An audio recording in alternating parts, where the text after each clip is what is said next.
What's up, everybody? I'm Dave. This is my 2003 Nissan 350Z. So I'm sure most of you are aware, because it's probably what brought you to this channel as a car. It is a 3.5 liter V6 naturally aspirated rear-wheel drive 2-door coupe. The 350Z has been a car that I've had my eye on for, since I was a little kid. And about 3 years ago, I finally went out and bought one. I originally got it as a daily driver, but due to unreliability things and practicality things and all that fun stuff that I'll get into later, it eventually became a project car. And of course, you know, I had to go with the sunburst orange color because it is a 350Z. And you know, it's the color that was in the launch video, and I actually have a poster of pretty much the exact same car in my room. So I had to replicate that. The nostalgia factor as well kind of played a role in when I bought the car. I've been through on quite a journey with this car. I can't wait to share it with you. And regardless, through everything, I've just kept it and powered through it, and I love this car. So at first glance, it looks pretty stock, but I have put a lot of work into it over the past, mostly making it run and drive properly. But it does have upgraded suspension, it does have wheels, big brakes because it is a track edition, and I did also do an exhaust as well as catless downpipes. So my exhaust is a Spec D tuning catback exhaust. It's pretty with the burnt tips. It's a 3-inch to a 4.5-inch outlet, and then my 3-inch catless test pipes from ISR that I put on the car gives it a super loud, raspy noise that I love. Unleashes the trumpets, you know.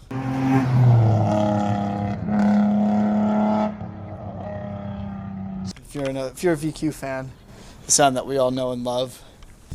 So kind of going on along with the wheels, these are XXR 555s. They are 18 by 8.5 in the front, and then I went a little bit wider and went 10.5s in the rear with an offset of plus 25. Finding the wheels was kind of difficult because I needed to make sure that I got an offset that would clear the big brakes because they stick out so much farther. So I couldn't get anything super deep, but I like them. The tires I have are also the Federal 595s, a pretty common tire that a lot of people go with. They're really good. Sizes I have in the front are a 225/35, and then in the rear are a 265/35. Probably should have gone with a little bit of a bigger tire, give it a little bit more meat to them, but I did like the way it came out. I did have to adjust the coilovers a little bit, lower them, but I did want to go with a functional height because I do drive this car a lot. You know, I don't want to scrape on everything, and I'm from New Jersey, so the New Jersey roads kind of suck around here, so you bottom out on literally everything. I still have trouble. Sometimes I have trouble getting up my driveway, but I like the way the car sits. It's not perfect fitment, but I don't rub when I turn my wheel full lock, so that's good. As you can see with the 350Z, it's got those wide hips. So the cool thing is you could go pretty wide with the wheels. Could have gone a little bit wider. In terms of looking at the fitment right now, probably could have done maybe a 5-10 millimeter spacer in the back, but it's something that I'm going to do along the line, is achieve better fitment. No camber arms yet. I do plan on doing a rear bucket delete on the suspension, because as you know, the 350Z does have the spring bucket, which I've actually gotten rid of and getting a true coilover with the Racelands. So I plan on getting the rear bucket delete arm. Hopefully makes the ride stability and the suspension a little bit better. It's probably be a little bit lighter and stronger as well. A couple other things about the car is I did get these headlights. To be honest, I don't really know the name, but they are aftermarket headlights that I found on Facebook Marketplace. The stock headlights I used to have on here didn't really match. One of them was super cloudy, and then the other one was like clear as day. I tried everything to clear it. It was only temporary, so I said screw it, and I just bought headlights. I really like them. They have the angel eyes. Hard to see obviously in the daytime, but they have the angel eyes around the main bulb, and then the 3 bulbs underneath, and then they have the amber turning signals along the side over there. All right, so you've kind of taken a glance about the outside. Let's see what she looks like under the hood. So there she is in all her glory. Sorry to disappoint you. It is mostly stock. It is stock. It is the standard VQ35 V6 DE motor, not the HR, because it is an earlier model 2003. 350Z, so it only has the one intake coming out. It is a cold air intake from engine with the filter at the bottom there. Not a big fan, to be honest, because it gets water and dirt and everything stuck in it from behind the grill.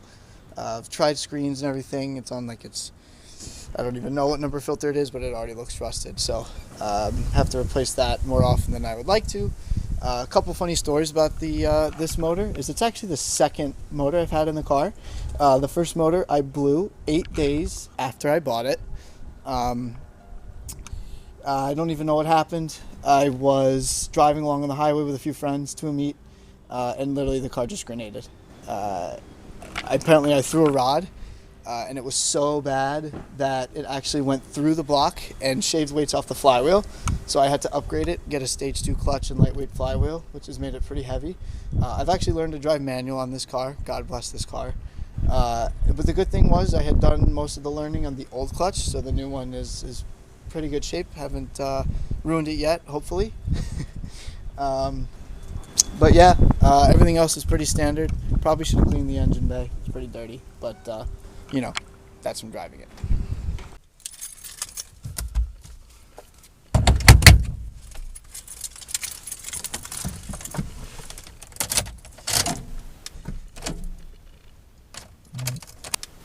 Hence the perfect example why this has been my nightmare.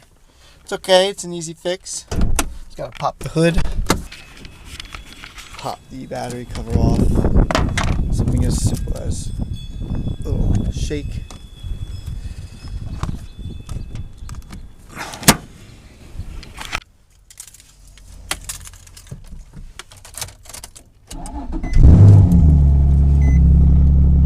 There she goes.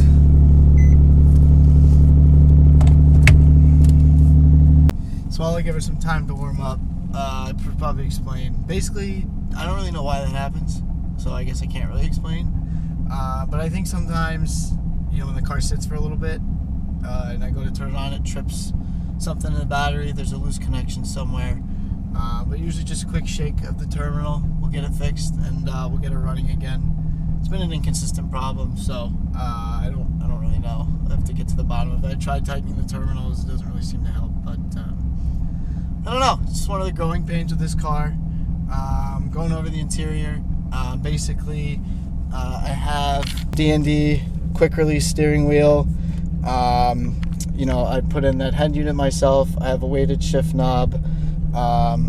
Pretty much the interior's kind of stayed stock. Mileage counter, she's got 123,000 miles. But actually the motor only has about 65,000 miles because I bought a used motor from Japan, overnight parts from Japan, and had it shipped when I installed it in the car.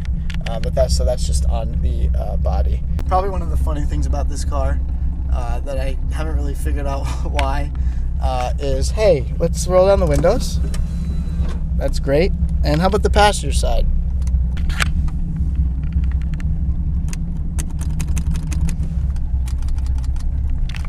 Won't roll down. These windows are the worst. They never work properly. I'm lucky enough with this one. You see?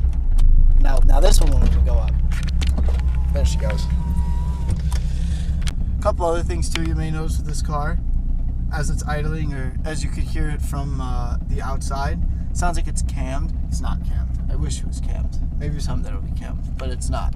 That's actually the throwout bearing in the transmission. So third and fifth gear grinds, the synchro's being bad. It's causing it to be a little choppy as well. So as you can hear it, sounds like I have a really bad rod knock. I don't know if you can hear that, but it's not. It's just the throwout bearing. When I push the clutch in, it goes away. Sounds like I got marbles or rocks rolling around in my transmission. So now that she's been running, why don't we take her for a little spit?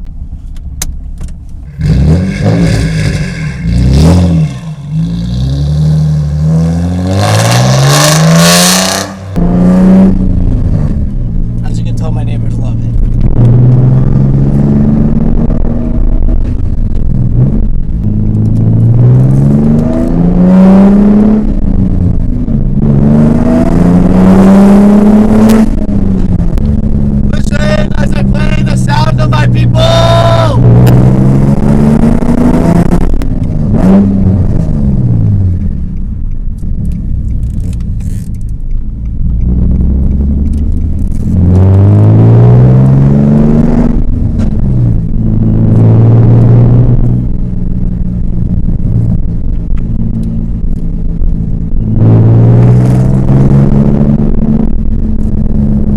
So I don't know if that little drive, you heard the grinding of third gear. That's the infamous synchro grind.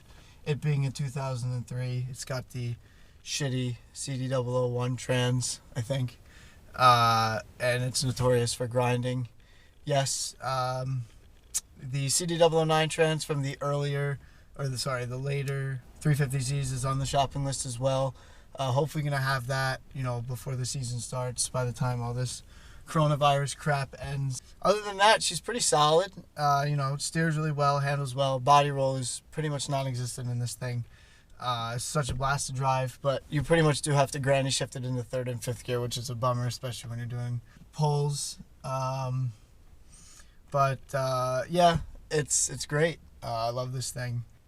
Seeing it, slowly progress has been pretty awesome, and knowing that I played a big part in building it is pretty satisfying. But yeah, just looking forward to seeing where this ends, where this leads, and what the future holds. But got some big plans for this car. Hopefully going to drift it, track it, make it a functional, purpose-built drift car. That's kind of the plan I'd like. I do have parts coming soon, so I'll be able to show you what's coming in. I'll do some unboxing videos. But I hope you enjoy the channel and the journey and that we go on, and I'm looking forward to taking you guys along. Thanks for watching. Peace.